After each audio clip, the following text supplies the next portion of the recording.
Assalamualaikum warahmatullahi wabarakatuh. Selamat berjumpa dengan Pak Tomo pada pelajaran kelas 4 Sekolah Dasar Pertemuan 1. Kali ini kita akan membahas tentang bunyi. Kita mulai ya. Bismillahirrahmanirrahim. Apakah bunyi itu? Bunyi adalah gelombang yang dihasilkan oleh getaran suatu benda. Ada yang mengatakan bunyi adalah udara yang bergetar. Itu boleh, tapi yang paling tepat, bunyi adalah gelombang yang dihasilkan oleh getaran suatu benda. Yang masih menjawab bunyi adalah udara yang bergetar, biarin, cuman kurang tepat ya. Nah, benda yang bergetar disebut sumber bunyi. Sumber bunyi adalah benda yang bergetar.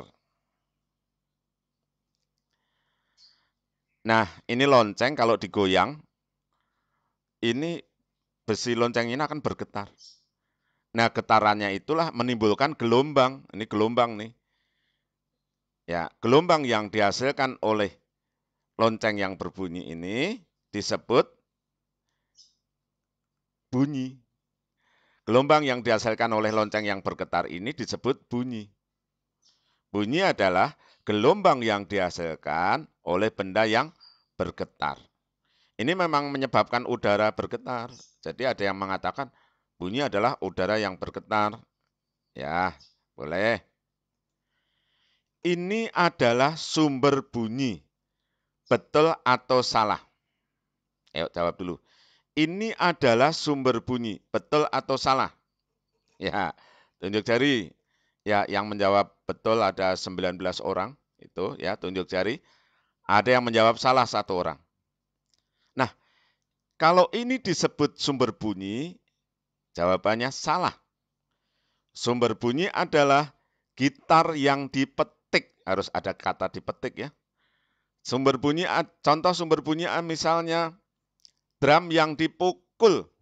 Nah, sumber bunyi misalnya piano yang ditekan, yang dinyalakan, yang ditekan. Gitu ya. Jadi kalau gitar pakai dipetik. Gitar yang tidak dipetik bukan sumber bunyi. Drum yang tidak dipukul bukan sumber bunyi. Trompet yang tidak ditiup bukan sumber bunyi. Sumber bunyinya adalah trompet yang ditiup. Burung. Apakah burung sumber bunyi? Bukan. Sumber bunyi adalah burung yang berkicau. Itu ya. Burung yang diam saja bukan sumber bunyi. Sekarang sifat-sifat bunyi. Sifat bunyi merambat melalui medium. Jadi bunyi itu bisa merambat. Mediumnya bisa udara, bisa benda padat, ya. Dapat dipantulkan. Jadi bunyi kalau kena tembok dipantulkan. Bunyi kalau kena kaleng, kita ngomong di dekat lubang kaleng nanti jadi lebih kencang karena dipantulkan ya. Bunyi dapat diredam atau diserap. Kamu teriak-teriak terus di mulutmu ditutupin bantal, suaranya jadi tidak keras. Namanya bunyi dapat diredam. Bunyi adalah gelombang longitudinal namanya. Nanti dijelaskan kapan-kapan tentang gelombang longitudinal. Medium atau perantara perambatan bunyi terdiri dari benda gas, misalnya udara. Benda cair ya. Benda cair ya misalnya air ya. Benda padat itu misalnya besi, aluminium, logam ya.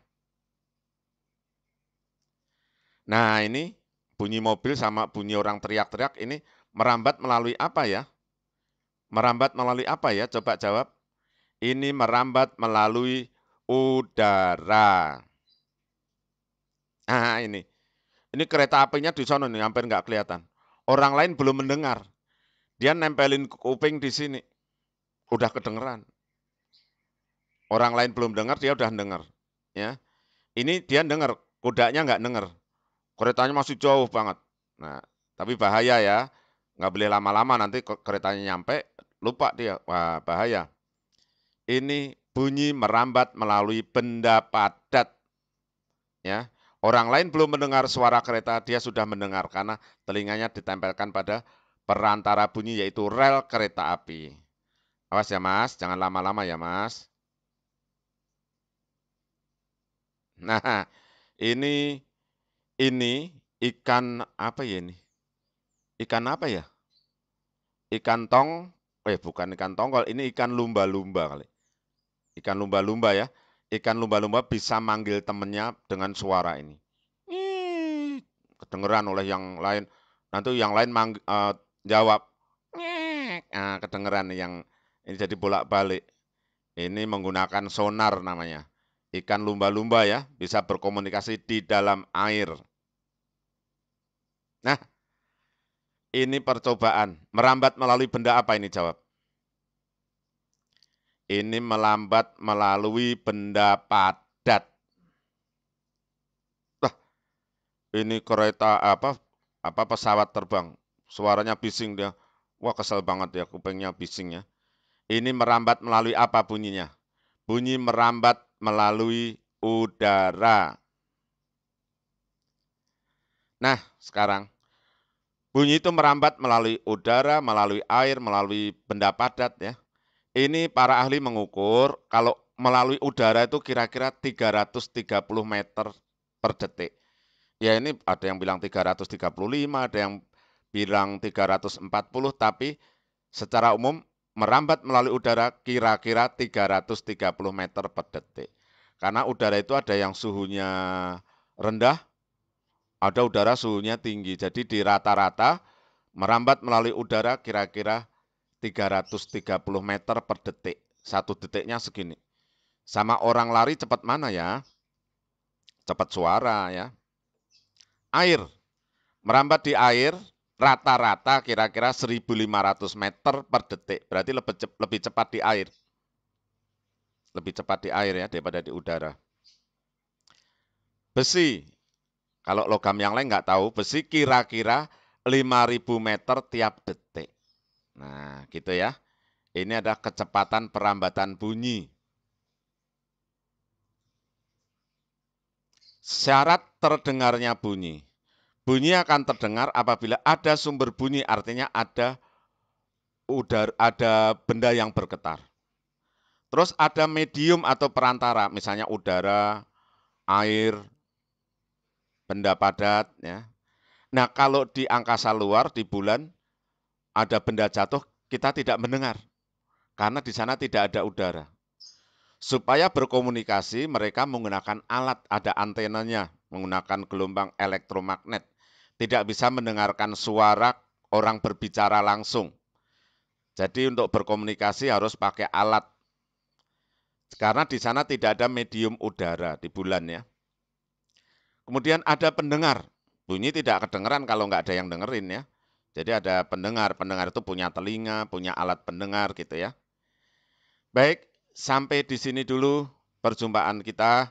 Kita akan ketemu pada pembahasan IPA pertemuan kedua. Terima kasih. Jangan lupa subscribe, tekan tombol like, tekan tombol lonceng, berikan komentar. Terima kasih. Assalamualaikum warahmatullahi wabarakatuh.